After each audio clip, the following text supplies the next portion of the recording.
Hey, Jules Blessed Vegan, and as always, welcome to my channel. And for those of you who are new, I know you can benefit. So, I've been talking about self-empowerment, and this is part 3 in that series.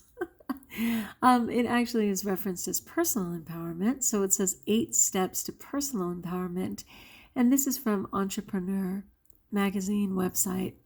So it says step 1 to success is cultivating your ability to recognize opportunities most people can't see. Who doesn't love that, right? All right, let's get into it. How can you as an individual live the most empowered life possible? By working. Work to make a significant difference in this world.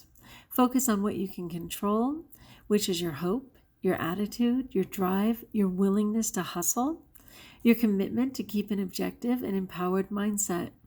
If your individual life is empowered, it can only have an empowering impact on all those around you. That's cool, right? Number 1, open to possibilities. There's no such thing as doomsday unless you believe in it. You have the power and the responsibility to find that place inside of yourself where everything is possible. The more open you are to possibility, the more creative you become, and the more expansive of a world you create for yourself to succeed in. If you live with a hopeless, angry, or defeated attitude, then that will be what you live. Negative minds are closed minds. Closed minds simply refuse to see what is available. Guys, isn't that so true? They overfocus on what isn't right, what isn't happening, and on the lack of opportunity. Oh, that is such a painful way to live. Why would you choose to live this way? Life is a direct reflection of your beliefs. If you want a better outcome, then create it. Your opportunities for new hope and change are boundless, and it all starts within you. And again, I know you have to actually have tools to act on that, but it is true, you won't have any action if you don't start with an open mindset, right? Number 2, focus on who you are. So important. We're always running around measuring ourselves by others, right? But we have to focus on who we are. Everybody has gifts and everybody's called. So it says things are going to happen that you don't like. Life and success are built around the unfair. There is much that you will encounter that is not right, unjust, and incorrect. Focus on who you want to be in response to these challenges. People get into high positions without the right to be there. So true. But you are totally capable of rising up to those things which defy logic. Without the things that defy logic, you would never come to know so deeply what you stand for, what you value, or how powerful you truly are. When you shift your focus onto yourself and wholeheartedly and non-violently live your answers, it is then that you are living a life of true authenticity and significance. How much money did Martin Luther King Jr. have in his pocket when he died? How much money did Mother Teresa have in her pocket when she died? Work quietly and let your success do the talking. That's powerful, right? Okay, number 3, run your own race. Another person's success does not equate as your failure. Yeah, that's so weird. Like when some people get something, everybody else decides that suddenly there isn't enough. It's like if you ask God for prayer, He's infinite and He has enough room for everybody's prayer on the entire planet. Just because one person's prayer is answered doesn't negate your opportunity for prayer to be answered, right? And people really do that. They feel like, well, they already got it, so why am I even trying? Because there's enough for everyone. It may not look the same, but there's enough for everyone. So it says, it's your life, so focus on your race. Instead of worrying about the competition, focus on the ball that is directly in front of you. If you worry about the competition, what they are and aren't doing, then you lose track of the importance of what you're doing. Empowerment has nothing to do with competition. It has everything to do with contribution. There is not a better example of this than the most recent Summer Olympics, with the Phelps beating out this South African swimmer who's so focused on beating Phelps and slamming Phelps in the media. The South African swimmer wasn't focused enough on his own race. Phelps beat him because Phelps was focused on winning his own race. It's true. We have to decide, like, what is the focus and what really does matter. People who learn early on that when they're running, they're not supposed to keep looking back to see who's coming, because that slows them down, right? And allows the hare to get it ahead of the tortoise, if you will, right? Okay, number 4, trust yourself. Trust that you have what it takes to get the job done. Trust empowers you to move aggressively towards a goal. If you spend your time doubting your skills, the only thing you will be actively perfecting is your ability to doubt yourself. Your actions follow your thoughts. Shift all that time focusing on doubting yourself to believing in yourself. And that's where affirmations come in, right? Where you just start affirming, I'm enough, I'm enough, I'm enough. I have what I need to be successful. I have what I need. Like, affirming that can change a mindset. And it's so true. Whatever your actions are going to be, follow yourself. If you're doubting yourself, you probably won't act at all. If you believe you can do it, you'll take the risk. All right. If you can dream something up, then it is the realm of possibility to make it happen. You must show yourself that you have what it takes to be resourceful when going for your goals. You will learn to trust yourself the most deeply through taking calculated, action-driven risks. The more successful you become in taking risks, the easier it becomes and the more able you are to discern when your instincts are on and when they're not. This empowers you to make better decisions. Let's go back to that. You will learn to trust yourself the most deeply through taking calculated, action-driven risks. So not just sitting on your couch thinking about it, but actually acting on it. The more successful you become in taking risks, so each time that you build upon it, you were successful the first time, you dare to risk again, you built on that one. Maybe you floundered the third time, but you built on the fourth and fifth and sixth. It becomes easier, and the more able you are to discern when your instincts are on and when they're not. Yes, so often people ponder an entire idea, but they don't actually do it in real time, and they don't actually experience it. So when they go for it, of course, it's a house of cards ready to fall. You actually have to do the work and take the risk and take note of it and do the risk again. So this empowers you to make better decisions. Number 5, network. And I love this because especially right now, as a teacher who's doing distance teaching for my distance learning students, and it's new to all of us, the hardest part for me is not communicating, because I'm one of those people who will seek out every resource. I will go to every teacher in the school and say, how did you handle this? How did you do that? Because I like to communicate. I like to brainstorm. And so it's been very difficult for me to not network. What's been interesting is I've branched out and actually networked on several sites. For the only thing we have in common is that we're teachers. I don't know them personally, but I've been gaining information that way. So for me, networking is so important. And this says to empower yourself, collaborate, don't compete. Success is never a one-man job. One of the smartest ways to move your mission forward is to network. Gather a team of people who have strengths to fill in where you have weaknesses. Oh my gosh, this totally brings me back to high school. There was this table of brainiac girls in the library, and they weren't even in my class. And in some subjects, they weren't even in my grade. But I knew that they were committed. And I was like an advanced placement English, advanced placement history. But I struggled with math and science, and these brainiacs would meet every morning and just pound it out. And I was like, how can I get in their group? And it was awkward at first, but I got on that team, I assure you. And I collaborated and I succeeded because of them. So it says this allows you to delegate out to those who can best help you reach your goals. Collaboration is about inclusion. In collaborative environments, success is shared. It is people empowering other people. There's nothing more bonding to a team of people than the team effort that produced the successful result. Yeah, it feels so good, right? It's bonding, and bonding is empowering.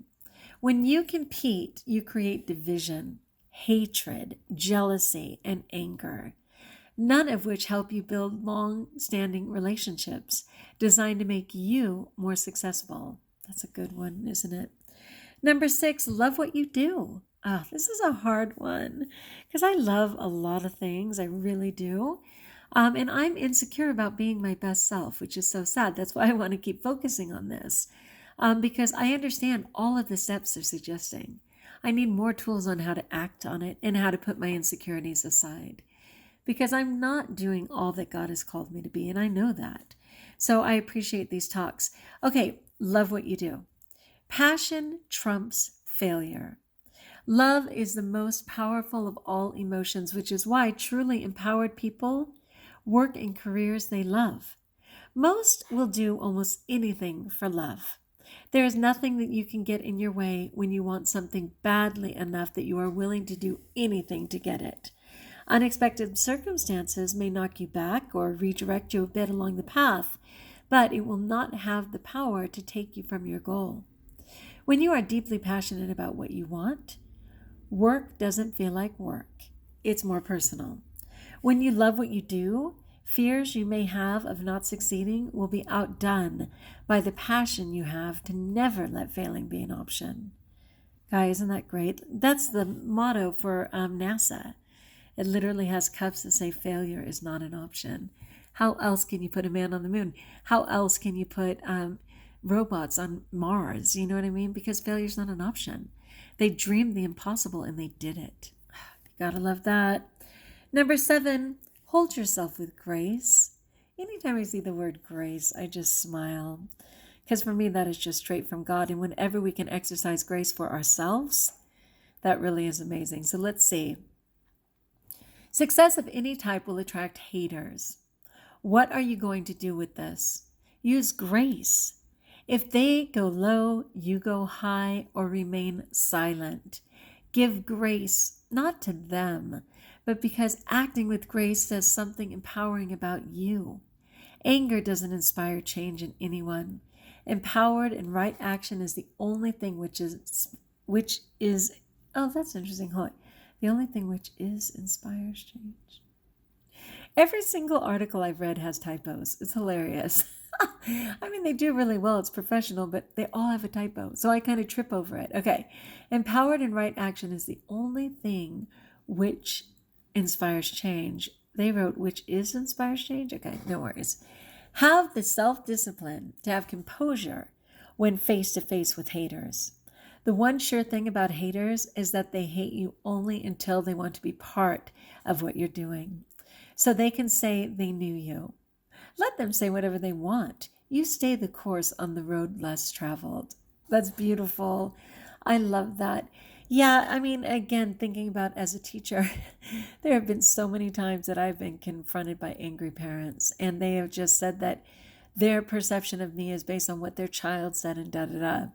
Inevitably, those same parents by the end of the year are thanking me to no end for the growth in their child, for my support of that child throughout.